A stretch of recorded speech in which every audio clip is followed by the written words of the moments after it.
오늘의 말씀을 이해하기 위해서 우리는 갈릴리 바다에 대해서 좀 알을 필요가 있습니다. 예수님의 사역을 보게 되면 이 갈릴리 호수 또는 바다가 자주 등장합니다. 아주 친숙한 곳이지요. 이 갈릴리 바다는 투명한 감청색의 물과 그리고 조용한 모습, 그리고 주변에는 푸르른 잔디와 숲이 있음으로 말미암아 같은 이스라엘 땅이라고 하지만은 또 다른 별개의 모습으로 아름다운 모습을 자랑하고 있습니다. 여러분이 갈릴리 바다는 바다라고 하지만 그 크기에 있어서 바다의 모습은 아닙니다. 호수인 것이죠. 그래서 남북으로 그 길이를 보니 20km 정도 되고, 그 다음에 동서로 물이 많을 때에는 12km 정도가 돼요. 그러면 대충 그 사이즈를 짐작해 볼 수 있습니다. 그런가 하면은 깊이가 약 50m 정도 되고 전체 넓이가 144평방킬로미터, 물이 많이 찰 때는 166평방킬로미터가 되는데요. 그런데 이 갈릴리 호수, 갈릴리 바다, 그 북쪽에 살고 있는 사람들이 갈릴리 바다의 이 그 물고기들로 인하여 풍요로운 삶을 유지할 수가 있었습니다. 그런데 오늘 성경 본문에 보니 이 평온한 갈릴리 바다에 예기치 않은 일이 발생합니다. 폭풍이 일어나는 것이에요. 그것도 칠흑같이 캄캄한 바다에 돌풍을 만나게 된 이 제자들, 앞으로 전진해 나가야 되는데 나갈 수가 없습니다. 저들이 열심히 노를 저으며 앞으로 나가려고 하는데 되지가 않아요. 우리는 생각해 볼 수 있습니다. 그렇게 큰 바다도 아니고 호수일 뿐인데 폭풍이 일면 얼마나 크게 일까? 왜 그것을 이겨나가지 못할까? 그렇게 의아해할 수 있습니다. 그런데 정말 이 갈릴리 호수에는 때때로 예기치 않은 돌풍이 일어나곤 했습니다. 여러분, 이 팔레스틴의 태양볕이 얼마나 강합니까? 하루 종일 뜨거운 태양볕이 이 물을 데웁니다. 그리고 밤이 되면 이 팔레스틴의 사막 기후는 갑자기 기온이 급강하하는 것이죠. 그러니 표면 위에 있는 이 뜨거운 열기가 저 위에 있는 차가운 공기로 급변하는 기류 변이 현상이 나타나면서 기류가 변동이 되고 바람이 위에서 이 갈릴리 호수 표면으로 막 내려 부는 것입니다. 그러면 물이 출렁이면서 파도가 일어나기 시작하는데 이와 같은 돌풍으로 인해서 사람들은 어려움을 겪곤 했습니다. 이와 같은 돌변적인 어려운 상황이 이제 베세다로 배를 몰고 저으며 건너가려고 하는 제자들에게 일어나게 되었던 것입니다. 오늘 본문의 말씀을 기록한 마가는 이와 같은 상황을, 아주 급박한 상황을 아주 질서적으로 그리고 아주 구체적으로 잘 기록하고 있습니다. 우리가 매주 주일에 요한복음 강해로 은혜를 나누고 있습니다마는 5,000명을 먹이신 사건 이후에 이 바다 위를 걸으시는 예수의 모습, 이 마가복음이 요한보다는 좀 더 구체적으로 적고 있어서 오늘 마가복음의 본문을 통해 함께 은혜를 나누고자 합니다. 여러분, 이와 같은 상황이 오늘 본문 6장 45절에 말씀하고 있는데 우리가 함께 봉독하기를 원합니다. 6장 45절 말씀 되겠습니다. 예수께서, 함께 읽겠습니다. 시작. 예수께서 즉시 제자들을 재촉하사 자기가 무리를 보내는 동안에 배 타고 앞서 건너편 벳세다로 가게 하시고. 아멘. 자, 예수님께서 제자들을 먼저 건너가게 하셨어요. 그리고 당신은 남아 계셨습니다. 여전히 해야 할 일이 남아 있었던 것이죠. 첫째는 그처럼 사흘 동안 하나님의 말씀을 듣는 가운데 제대로 먹지 못한 자들을 배불리 먹이신 예수 그리스도께서는 저들을 집으로 돌아가는 일을 배웅하십니다. 참 사랑이 많으신 예수님의 모습을 볼 수 있는 모습이에요. 두 번째로는 저가 한 일을 마감하고 또 다른 일을 시작함에 있어서 저는 산으로 올라가셔서 기도의 깊은 단계로 나아가십니다. 이와 같은 모습은 정말 사명을 감당하는 우리 모두가 닮아가야 될 예수님의 기도의 영성인 것이죠. 갈릴리 바다 건너편의 복음을 전하시기 위해서 제자들을 먼저 보내셨습니다. 그런데 예기치 않은 폭풍우가 몰려오게 된 것입니다. 배는 앞으로 나아가지를 못했습니다. 성경은 이 상황에 대해서 이렇게 말씀합니다. 47절에 보니까 저물매 배는 바다 한가운데 있고 바람이 거스름으로 이렇게 기록되어 있어요. 앞이 보이지 않는 캄캄한 바다, 갈릴리 바다의 한 복판에서 큰 바람을 만난 그들은 역경에 처하게 되었습니다. 그러므로 성경은 말씀하기를 제자들이 괴로이 노를 저었다라고 그 어려운 상황을 묘사하고 있습니다. 어떤 설교자는 이 상황을 설명하면서 이러한 영적 교훈을 던지고 있습니다. 예수님을 모시고 가지 않으니까 이와 같은 폭풍을 만나게 되었다. 저들이 예수님과 함께 배에 타고 갔더라면 그런 어려움을 당하지 않았을 것이다, 그렇게 해석을 합니다. 그럴듯하지요?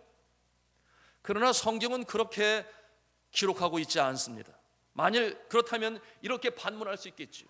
제자들이 무슨 잘못이 있었습니까? 예수님께서 먼저 가라고 하셨으니 순종하는 마음으로 그 배를 타고 노를 저으며 벳세다로 가고 있지 않았습니까? 이렇게 반문할 수 있어요. 그저 시키는 대로 했을 뿐인데, 예수님께서 먼저 출발하고 하셨으니까 그렇게 했을 뿐인데 왜 이와 같이 돌풍을 만나야 합니까? 이렇게 우리는 질문해 볼 수 있는 것입니다.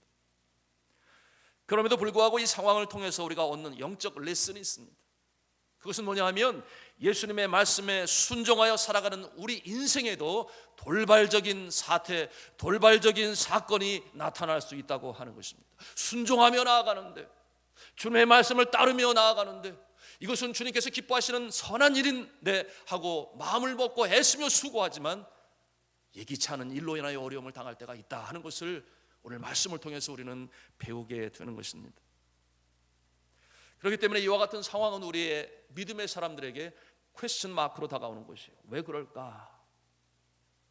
왜 하필이면 선한 일을 하는 나에게, 왜 이처럼 주님의 선한 뜻을 이루려고 살려고 하는 나에게, 선하게 살아가는 나에게, 주님의 영광을 위하여 살아가려고 하는 나에게 이와 같은 어려움이 있을까? 여러분, 그럴 때 있지 않겠습니까? 자주 경험하지 않습니까? 사랑하는 성도 여러분, 우리는 그리스도인으로서 적어도 신앙인의 모습으로 매일매일의 삶에서 주님께서 명하신 대로 말씀에 순종하며 인생을 살아갑니다. 적어도 그렇게 살아가고자 애쓰고 있습니다. 여러분이나 저나 이 세상을 살아가는 인생의 목적이 아주 분명해요. 그래서 오늘도 주님 전에 나온 것 아니겠습니까? 여러분, 오늘 휴일이고 꽃바람을 쐬러 간다 이런 말을 쓰더라고요. 우리나라 사람들이 꽃바람을 쐬러 갈 수도 있고, 벚꽃이 또 얼마나 만개하고 있습니까? 여러분, 이 안양천을 가다 보니까 얼마나 벚꽃이 예쁘고 아름다운지 차에서 가다가 내려서 어디 좀 구경하고 가고 싶더라고요. 그런데 오늘 여러분들은 그래도 오늘은 주님의 날이니까 주님 전에 나와서 예배하고 지나온 날들을 돌이켜보고 또 앞날을 생각하며 주님 앞에 기도하면서 주님께서 왜 나를 이 땅에 여전히 생명으로 살게 하시는지를 기억하고 예배하는 모습, 인생의 그 목적을 가지고 살아가는 분이신 줄로 믿습니다. 그래서 주님 전에 나와서 예배를 드리고 있는데요, 여러분, 저는 30의 나이에 해외 선교사로 헌신하고 파송받게 되었습니다. 선교지에서 24년간 확실한 삶의 목표를 가지고 살았습니다. 여러분, 적어도 선교사로 나간다고 하는 것은 그 인생의 목적이 아주 분명합니다. 그러지 않고서는 그렇게 쉽게 선교지로 나갈 수는 없는 것이죠. 사랑하는 조국을 떠나야 합니다. 그리운 가족과 헤어져야 합니다. 그리고 머나먼 나라로 갈 때에는 반드시 주님께서 나에게 주신 사명 때문에 가는 것이죠. 이유가 아주 분명합니다. 낯설고 물선 그 땅에서 언어가 다릅니다. 영적으로 환경적으로 척박합니다. 그냥 살러 가는 사람 한 사람도 없어요. 인생을 엔조이하러 가는 사람도 없습니다. 가난한 사람들 속에 가기 때문에 내가 잘 사는 나라에서 왔다고 부유한 모습을 자랑하려 가는 사람, 그런 사람도 한 사람도 없어요. 그것은 가라, 너는 가서 모든 족속으로 제자를 삼아 아버지와 아들과 성령의 이름으로 세례를 주고 내가 너에게 분부한 모든 것을 가르쳐 지키게 하라 라고 하신 주님의 명령을 지키고 순종하기 위해서 가는 것이죠. 그런가 하면 주님의 약속이 있지 않습니까? 볼지어다 내가 세상 끝날까지 너희와 항상 함께 할 것이다. 이와 같은 약속을 가슴에 담고 그곳에 가게 되는데, 그런데 일이 잘 풀려갈 것 같습니까? 그렇지 않아요. 예기치 않은 일들이 닥쳐옵니다. 어느 곳에서든지 산다고 하는 것이 녹록하지 않습니다. 목적을 이룬다고 하는 것은 언제고 그 대가를 필요로 하는 것이 우리 인생의 여정인 것이에요. 고국을 떠나는 순간은 그래도 괜찮죠. 선교지를 향해 비행기에 몸을 싣고 비행기가 굉음을 토해내며 하늘을 향해 올라갈 때는 정말 최고조로 달합니다. 나도 사도 바울과 같이 쓰임 받기를 원합니다. 잃어버린 영혼들이 주 앞에 돌아오는 역사가 나타날 줄로 믿습니다. 제가 그와 같은 기도를 하면서 그렇게 선교지로 갔었거든요. 그런데 막상 선교지에 도착하고 공항에 도착하고 이미그레이션을 통과하고 그 일이 쉽게 이루어지지 않고 바깥에 나가 보면은 그 뜨거운 열기, 더위, 모기, 그런가 하면은 이 네팔에서는 얼마나 먼지가 많은지. 어느 분이 그러더라고요. 중고차들이 하도 많이 다니니까 폐차시키기에도 너무 늦었다. 폐차시키기에도. 그런 표현을 사용하시는데요. 여러분, 그 먼지 바람 속에는 기생충이 있고 이 폐결핵 결핵분들이 날아다니는데 그것을 수도 없이 마시면서 살아야 돼요. 면역력이 없는 사람은 결핵에 걸리는 선교사님들이 한두 분이 아니에요. 그와 같은 곳에서 복음으로 영혼을 구원하기는커녕 내가 살아가는 것도 참으로 버겁고 힘들다고 하는 것을 느끼게 됩니다. 그런가 하면 이 외국인들을 아주 봉으로 하는 사람들이 있죠. 특히 마음 착한 선교사에게 가까이 붙어서 가모니설로, 그래서 받아낼 것 다 받아내고 나중에는 오히려 배반하고 나를 도와주지 않으면 고발하겠다 해서 그 나라에서 추방시키려고 하는 그와 같은 못된 자들도 그곳에 있어요. 그와 같은 어려운 상황 속에서도 어찌하든지 사명을 이루려고, 목적을 이루려고 애쓰는 것이 이 선교사들의 삶의 모습인데요. 여러분, 그곳에서 행여나 접촉사고라도 이 교통사고 나게 되면 어떻게 되는 줄 아십니까? 여러분, 그 나라 사람들은 그 나라 사람 편이라고 관공서 직원들이 전부 현지인 편이 되고 나니까 고개를 절레절레 흔들 정도로 정말 삶이 녹록치 않고 곤고한 삶의 연속입니다. 이와 같은 모습이 어디 선교지뿐이겠습니까? 미국이라고 잘 사는 나라라고 모두가 평안하게 살 것 같습니까? 여러분, 우리나라가 많이 잘 살게 되어서 이 대한민국이 그러면 어려움 없이 우리의 인생을 개척해 나갈 수 있습니까? 그렇지 않아요. 어디에 가도 마찬가지죠. 이 세상살이가 다 비슷합니다. 인생이 쉽지 않습니다. 더군다나 이 어두운 세상에서, 죄악이 관영한 세상에서 빛으로 소금으로 주님의 뜻대로 인생을 승리롭게 살아가는 것이 결코 쉽지 아니합니다. 더욱이 요즘 한국 교회가 얼마나 푸대접을 받습니까? 사람들이 교회를 얼마나 우습게 봅니까? 그래서 이제는 예수 믿는 사람들이 나 예수 믿는 사람이라고 쉽게 말하는 것도 어려운 그와 같은 시대를 살아가고 있어요. 물론 잘못한 모습도 있어요. 그래서 회개하고 다시금 주님 앞에 올바로 서야 되는데, 분명한 것은 우리 예수 믿는 사람들이 그 사명을 가지고 목적을 가지고 살아가려고 할 때에 세상이 그렇게 마음대로 살아갈 수 있도록, 사단이 그렇게 빛의 모습으로 살아갈 수 있도록 내두지 않는다, 그 말입니다. 오늘 본문은 말씀하고 있어요. 큰 바람이 불어 파도가 일어나더라. 큰 바람이 불어 파도가 일어나더라. 오늘 이 갈릴리 바다의 항해의 모습이 바로 인생의 여정인 것을 우리는 볼 수 있는 것입니다. 감당할 수 없는 인생의 풍파, 그 한복판에서 어떻게 그 풍파를 이겨나갈 수 있을 것인가? 여러분, 제자들은 최선을 다했습니다.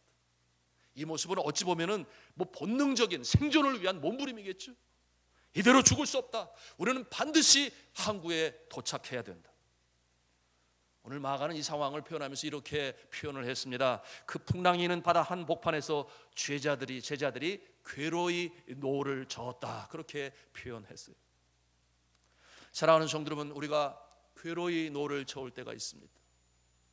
앞으로 나가고 싶은데 그러지 못할 때가 있어요. 캄캄한 밤에 예기치 않은 일을 만나 당황함과 근심과 염려 속에 어찌하든지 방향을 잃지 않고 나가려고 몸부림을 치려고 할 때가 있습니다. 그런데 이 상황에 놀라운 일이 벌어지죠.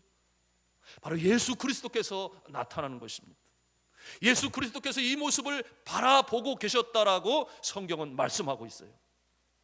예수님은 산에 기도하러 가셨는데, 그곳에서 기도하시는데 도무지 오실 수 없을 거라고 캄캄한 밤에 그 상황을 예수님이 어떻게 아시겠어요?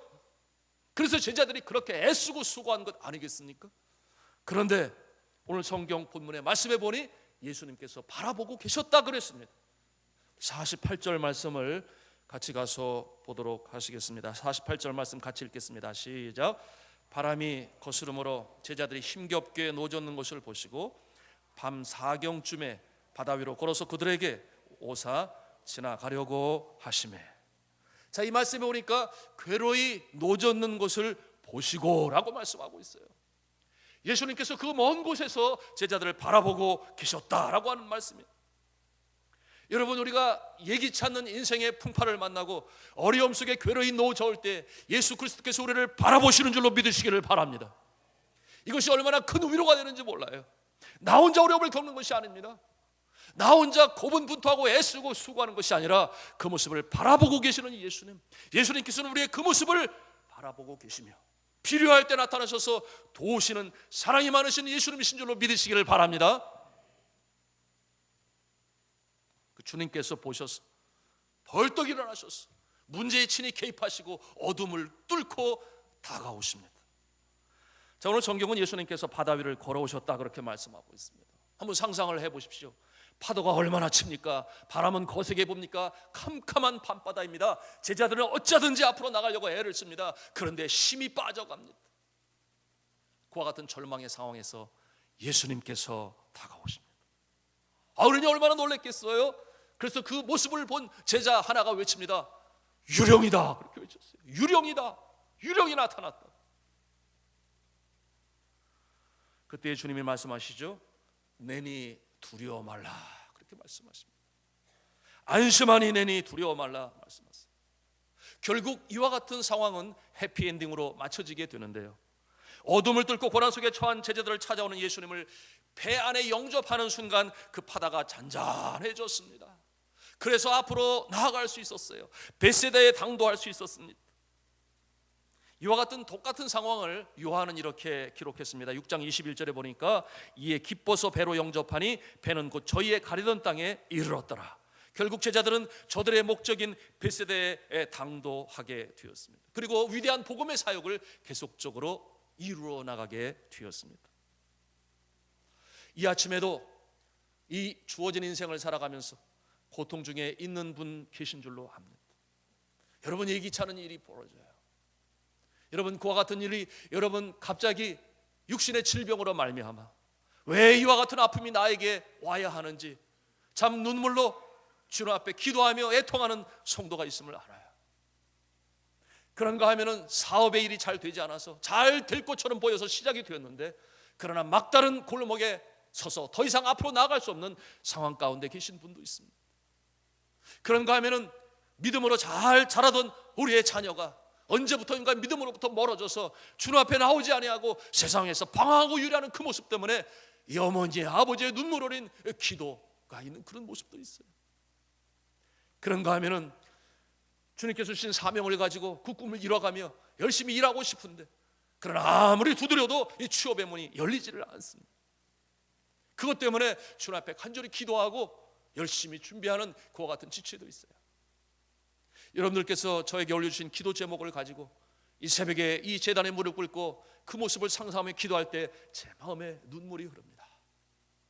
왜냐하면 그것이 하루 이틀이 아니요 여러 달이 지났음에도 불구하고 어떠한 긍정적인 모습이 나타나지 않아서 하물며 정작 그 상황에 처해 있는 여러분 성도들의 모습은 또 얼마나 힘들겠습니까? 어렵겠습니까? 불안과 근심과 염려로 인하여 두통이 오고 스트레스를 받고 우울증으로 발전하는 그와 같은 안타까운 모습도 우리의 삶 가운데 있음을 볼 수 있습니다. 사랑하는 성도 여러분, 이와 같은 상황에서 우리가 결코 좌절하지 말아야 할 것은 주님께서 우리를 바라보고 계시는 줄로 믿으시기를 바랍니다. 주님께서 우리를 바라보고 계시고 주님께서 함께 기다리고 계십니다. 주님의 시간을 기다리고 계세요. 그것이 오늘 본문의 말씀을 통해서 우리가 배우는 것인데요. 여러분, 이것이 의문입니다. 자, 주님께서 우리를 바라보고 계시면 이 제자들이 그처럼 노를 젓고 나가려고 하는데 나가지 못하고, 그와 같은 상황을 보신 예수님께서는 곧바로 나타나셔서 도와주시면 좋은데 왜 그렇게 늦게까지 나타나시지 아니하시는지. 여러분, 성경 말씀에 보면은 저들이 저녁 때에 배를 타고 출발을 했어요. 그런데 사경에 예수님께서 나타나셨다 그랬습니다. 여러분, 이 가로로 건너가는 이 배는 12km, 그것을 건너가려고 할 때 그렇게 많은 시간을 필요로 하지 않는데 이 돌풍으로 말미암아 여전히 나가고 또 나가려고 했습니다마는, 그러나 나가지 못한 채 사경을 맞이했습니다. 여러분, 이 사경이라고 하는 것은 그 당시 시간으로 보면은 새벽 3시로부터 6시를 말하고 있어요. 저녁 때 출발해서 3시에서 6시가 되도록 여전히 앞으로 나가고 있지 못하니 얼마나 저들이 힘들었겠습니까? 한편 우리의 마음에 의문이 있는 것이에요. 예수님이 보고 계셨다고 그랬는데, 진작 한 밤 9시나 10시쯤 나타나셔서 도우시면 얼마나 좋겠어요. 그런데 밤이 지나고 새벽이 다가오는 그때까지 예수님은 나타나지 않으셨다 그 말이에요. 이와 같은 의문을 가지고 우리가 주님 앞에 기도할 때 있습니다. 왜 주님께서 빨리 응답해 주시지 아니하시는지. 이와 같은 상황을 이해하기 위해서는, 이 하나님의 시간, 하나님의 때를 이해하시기 위해서는 우리는 또 다른 성경의 말씀을 통해 발견하게 되는데요. 여러분, 죽은 나자로를 살리시는 예수님의 모습이 있어요. 마르다와 마리아, 중병에 걸려 죽어가는 오빠의 모습을 보면서 안타까운 마음에 사람을 보냈다 그랬습니다. 예수님, 어서 오셔서 우리 오라버니를 살려주세요. 많은 병자들과 죽은 자를 살리신 예수 그리스도, 그런데 나자로는 친한 친구라고 그랬습니다. 그러니 예수님께서 그 어떤 상황보다도 빨리 오셔서 죽어가는 오라버니를 살려주실 것으로 기대했어요. 그런데 예수님이 그 소식을 듣고 어떻게 하셨습니까? 이틀을 더 유하셨다라고 성경은 말씀하고 있어요. 이틀을 더 유하셨다. 이 이해가 됩니까? 이해가 되지 않아요. 바로 오셔서 고쳐주실 것 같은데 그 사실을 아신 주님께서 이틀을 더 유하셨다. 이것은 예수님의 의도하신 계획이 있었다고 하는 것입니다. 그 이틀 사이에 나자로는 그렇게 죽어가고 있었습니다. 나중에 예수님께서 오셨어요.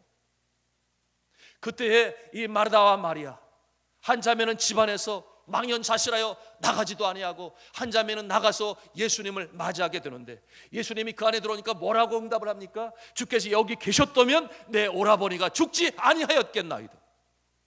그것은 원망조였어요. 왜 일찍 아니 오셨습니까? 여러분, 우리의 삶 가운데 그럴 때 없습니까? 주님, 다 끝났습니다. 다 끝나버렸어요. 더 이상 아무것도 하지 못합니다. 그와 같은 마음을 가지고 주님 앞에 망연자실하여 눈물만 흘릴 때가 있어요. 그런데 여러분, 예수님께서 오셔서 이 나자로를 살리시는 놀라운 역사를 이루시죠. 나는 부활이요 생명이니 나를 믿는 자는 죽어도 다시 살겠고 살아서 나를 믿는 자는 영원히 죽지 아니하리라 하는 것을 너희가 믿느냐라고 이 마르다에게, 마리아에게 예수님께서 물으세요. 그때까지만 해도 이 마리아와 마르다는 죽은 다음에 저 천국을 생각했어요.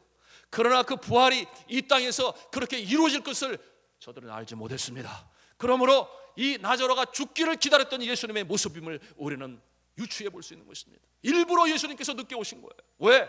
죽은 자를 살리시는 놀라운 역사를 보여주시기 위해서. 그래서 그처럼 피상적으로만 알고 있었던 예수님의 권세, 마르다와 마리아의 마음속에는 죽은 다음에나 천국 가는 것으로 알고 있었으나, 그러나 살아서 나를 믿는 자, 죽은 자는 다시 살아날 수 있다고 하는 이 부활의 모습을 보여주시기 위해서 예수님께서는 죽은 나자로를 살리시는 놀라운 역사를 일으키게 되니까 이제 마리아와 마르다는, 아하, 예수님은 죽은 자도 살리시는 이 놀라운 역사, 부활의 영광의 역사를 이루시는 분이구나 하는 것을 알게 되었습니다.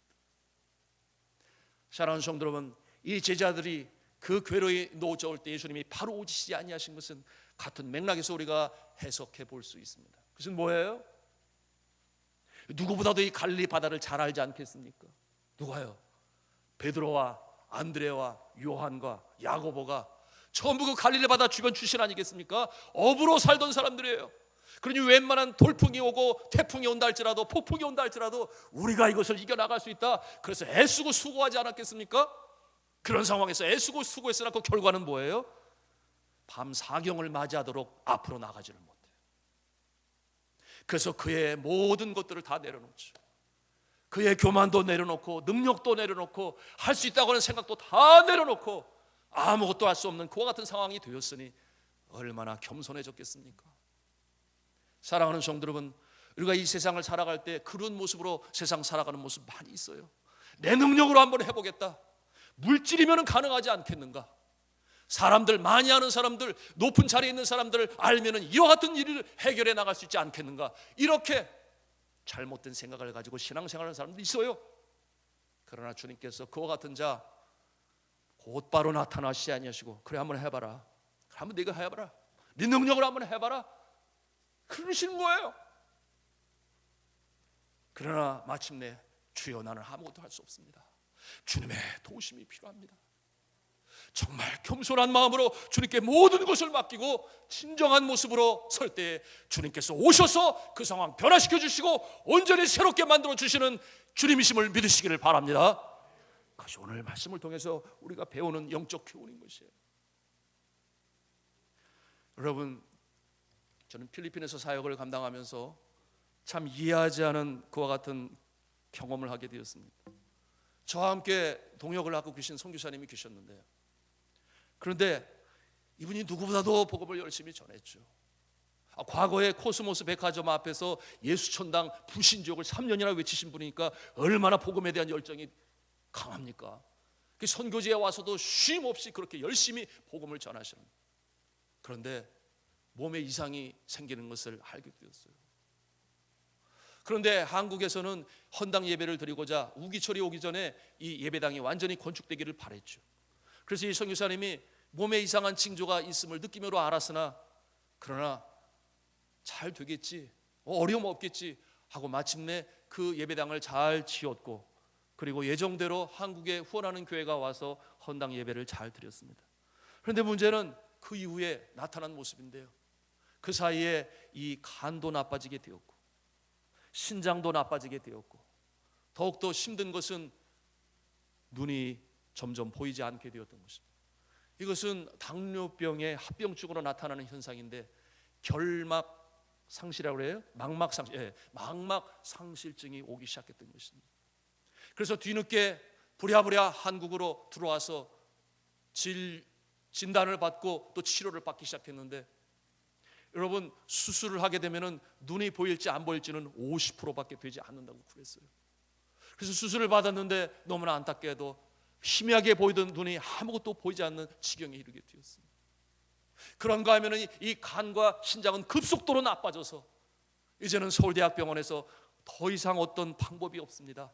그러니 이제 나가셔도 되겠습니다. 그와 같은 어려운 상황이 이르게 되었어요. 제가 태백 기도원에 들어갔습니다. 이제는 바랄 것은 주님밖에 없다. 주님 앞에 의지하며 기도할 수밖에 없다. 그런 상황에서 제가 이제 그 태백 기도를 방문하게 되었는데요, 죽음의 그림자가 그의 얼굴에 가득 찬 것을 보았습니다. 그의 배는 이렇게 나와 있었어요. 복수가 가득 찼었어요. 그 선교사님은 저의 손을 잡고 내가 잘못한 것이 있으면 용서해 주세요. 뭘 잘못한 게 있습니까? 그런 말씀하지 마세요. 그랬어요. 그리고 나서 저는 다시금 선교지로 들어갔는데 도무지 이해가 되지 않는 것이에요. 선한 목적을 가지고 그렇게 애쓰고 수고하고 정말 주님 앞에 충성을 바쳤는데 어떻게 이런 일이 벌어질 수가 있겠습니까? 제가 이 일이 잡히지가 않아서 2달 동안 일을 하지 않았다니까요. 왜? 그 하나님이 이해가 되지 않았던 것이. 그리고 2년 뒤에 제가 다시 돌아오게 되었는데 놀라운 모습을 보게 된 거예요. 그 복수가 찼었던 그분이, 그 복수가 다 가라앉고 다시금 간이 회생이 되고 소생이 되고 신장 투적은 여전히 하고 있었습니다마는, 그러나 다시금 사역을 시작하게 되었는데요, 그가 저에게 이런 고백을 했습니다. 김선교사님, 제가 이제는 장애인의 나라에 파송받는 선교사 자격증을 얻게 되었습니다. 그래서 저는 전화로서, 그리고 그 동료 목사님이 제공해 준 교회에서 이 시각 장애인들을 위한 예배가 시작이 되었고요. 전화를 통해서 전국의 어려움 속에 있는 이 시각 장애인들을 위로하고 격려하며 복음을 전하게 됐는데요. 이 시각 장애인들 중에 이분을 모르는 사람이 없을 정도로 그렇게 왕성하게 사역을 감당하게 되었는데요. 저는 그 모습을 바라보면서 그때야 비로소 알게 되었습니다. 하나님의 이 놀라운 역사는 너무나 신비롭고 우리가 이해할 수 없을 때가 있구나. 그러나 하나님께서는 놀라운 역사를 끊임없이 이루어 나가시는구나. 그와 같은 모습으로 복음을 전하고 8년이 넘도록 그와 같은 놀라운 역사를 감당하는 가운데 여러분, 그의 자녀들 아들 둘이 있는데 그 아버지의 그 주님 앞에 충성하는 모습을 보면서 하나이는 목회자가 되겠다 그러고 하나이는 선교사가 되겠다 그러고 지금 이 자녀들이 커서 신학교를 졸업하고 목회자의 모습으로 가고 있고 또한 아들은 선교부에서 일을 하면서 선교사로 나갈 계획을 가지고 꿈을 꾸며 기도하고 있는데요. 여러분, 이와 같은 모습을 바라보면서 저는 알게 되는 것입니다. 때때로 이 어려운 인생의 고난의 길을 가지만 주님께서는 우리를 바라보고 계시는 줄로 믿으시기를 바랍니다. 다 보고 계시고 주님의 때에 나타나셔서 놀라운 역사로 일으키시는데 우리를 회복시키시고 다시금 저 주님께서 기다리시는 천성까지 변함없는 모습으로 전진해 나가는 모습을 바라보시는 우리 주님이신 줄로 믿으시기를 바랍니다. 이제 말씀을 맺습니다. 사랑하는 성도 여러분, 우리는 오늘도 주님의 때를 기다리며 묵묵히 전진해 나가야 합니다. 변함없으신 주님, 사랑이 많으신 주님, 행여나 우리가 나의 능력으로 나의 힘으로 하려고 하기보다는 전적으로 주님만을 의지하고 주님의 도심의 손길을 바라보며 나갈 때 주님께서 우리에게 다가오시는 줄로 믿으시기를 바랍니다. 그러므로 오늘도 승리해 나가시며 하늘 찬송을 부르며 각자에게 주어진 이 십자가를 메고서도 하늘 찬송을 부를 수 있는 승리의 하나님의 사람들 다 되시기를 저는 주님의 이름으로 축원합니다. 기도하시겠습니다.